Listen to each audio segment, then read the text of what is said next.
Hello everyone, welcome to the life vlog of October 26th to November 1st, 2025. And what a perfect set of dates, and perfect set of dates, I mean November 1st. It ended on November 1st. Like, what a nice compact set of dates and I don't know what I'm saying.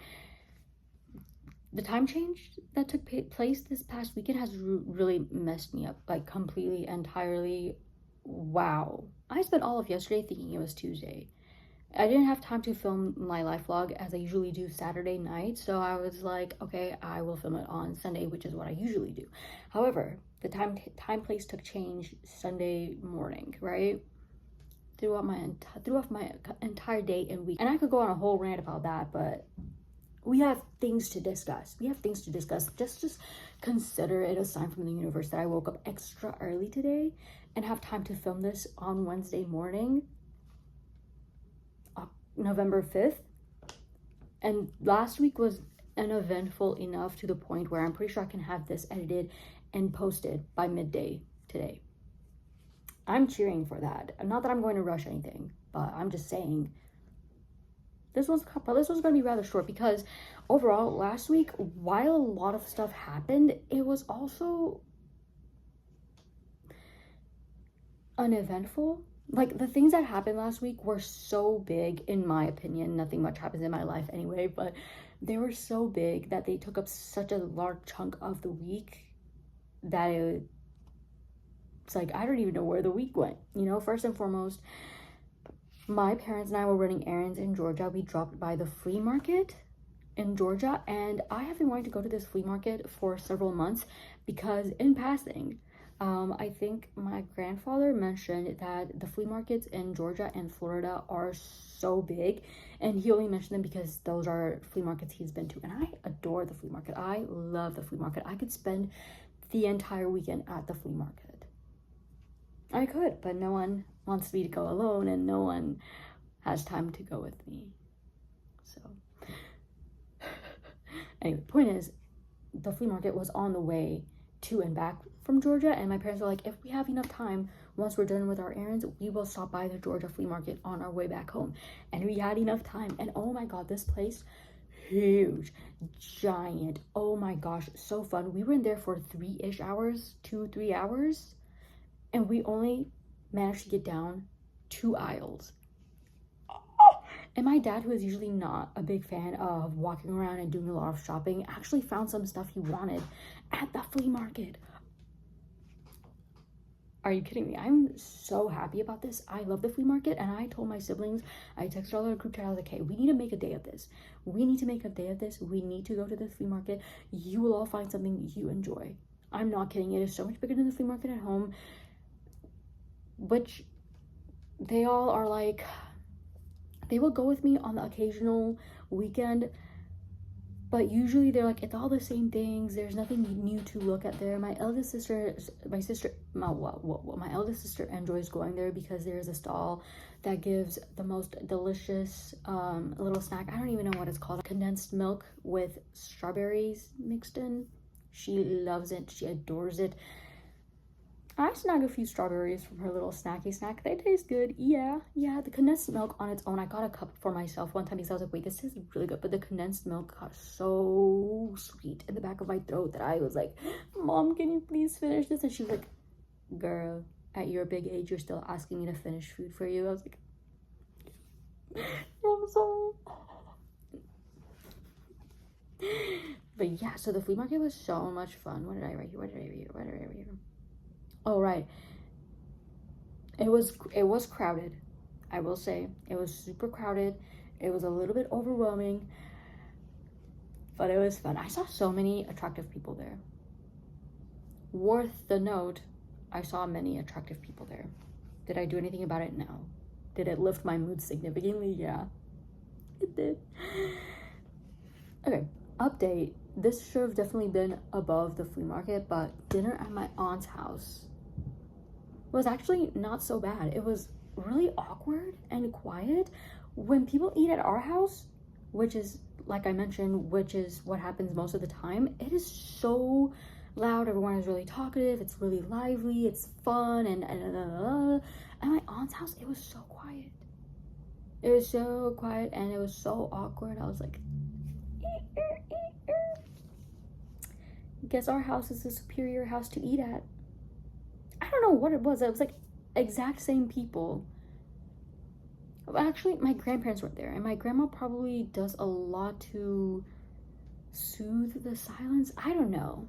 I actually have no idea what I'm saying. It wasn't bad. The dinner wasn't actually so awful. Do I want to do it again anytime soon? Absolutely not.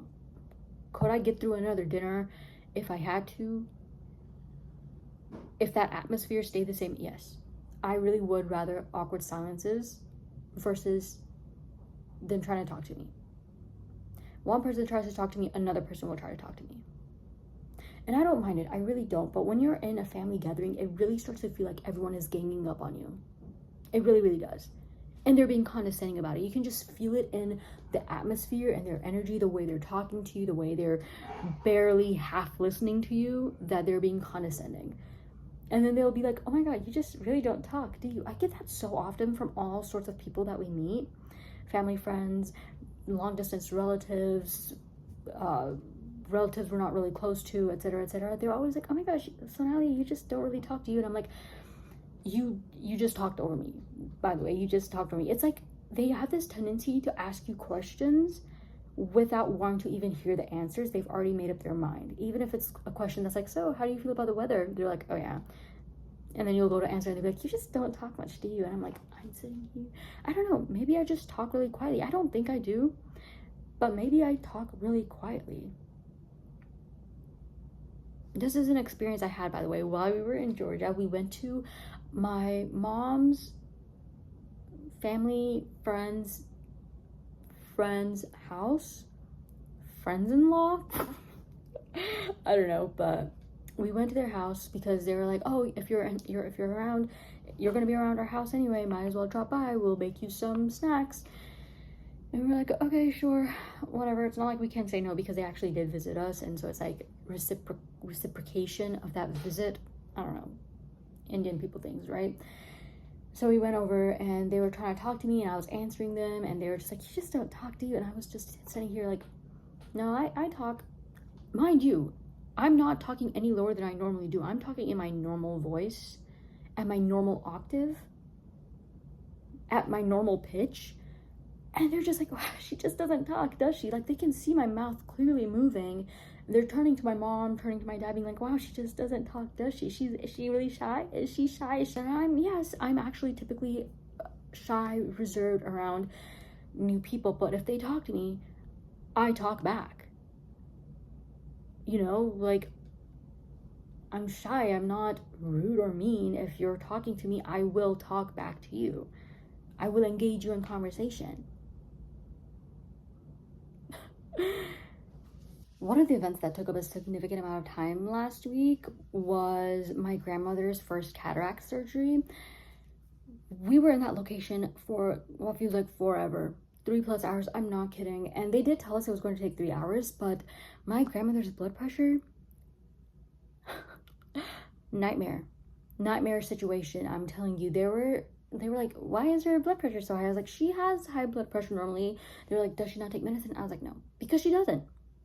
She refuses to. She point blank refuses to believe she has abnormal blood pressure. She's like, I don't feel anything wrong with my blood pressure. There's nothing wrong with my blood pressure. I think the doctor is crazy.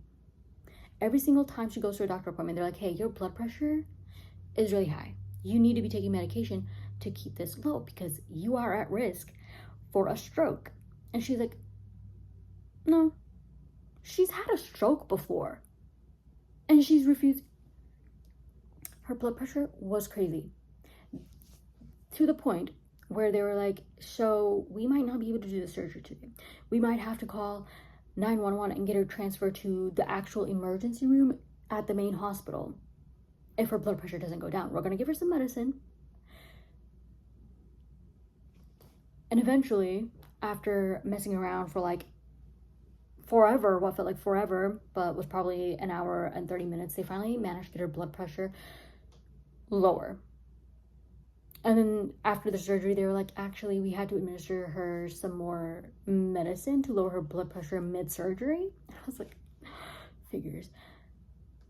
she came home and had the audacity to laugh about it. She was like, they were saying my blood pressure is crazy. None of these doctors know anything. And I'm like, lady, your blood pressure was fluctuating so badly, so frequently. The discrepancy between these numbers was so incredibly insane. I thought that their machine was broken.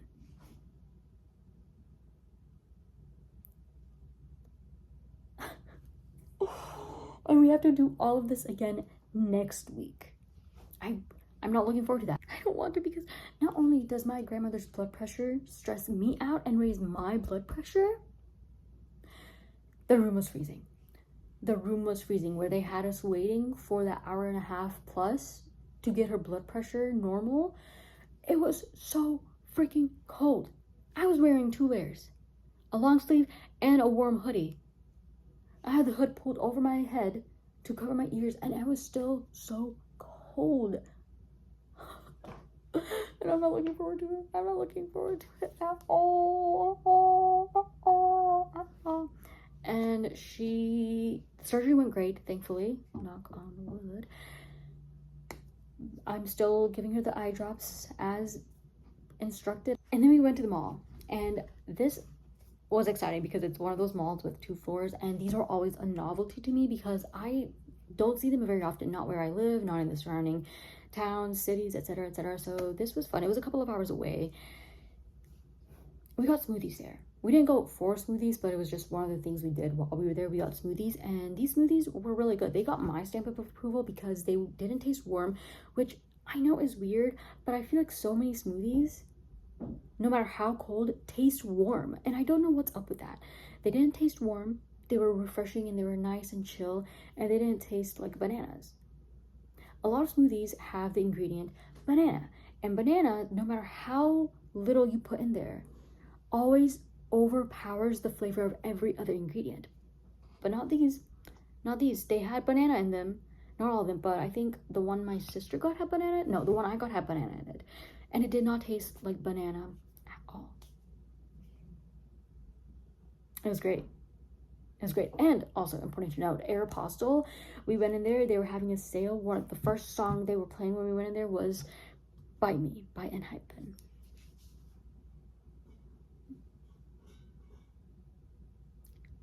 I love Enhypen. I love Enhypen. I was really surprised they were playing that. But at the same time, I guess I shouldn't be. Not anymore anyway, but... So that was actually all for last week. Like I said, I didn't do much, but the things I did took up a great chunk of time last week. Yeah. So that's it for this video. If you watched this far, thank you so much.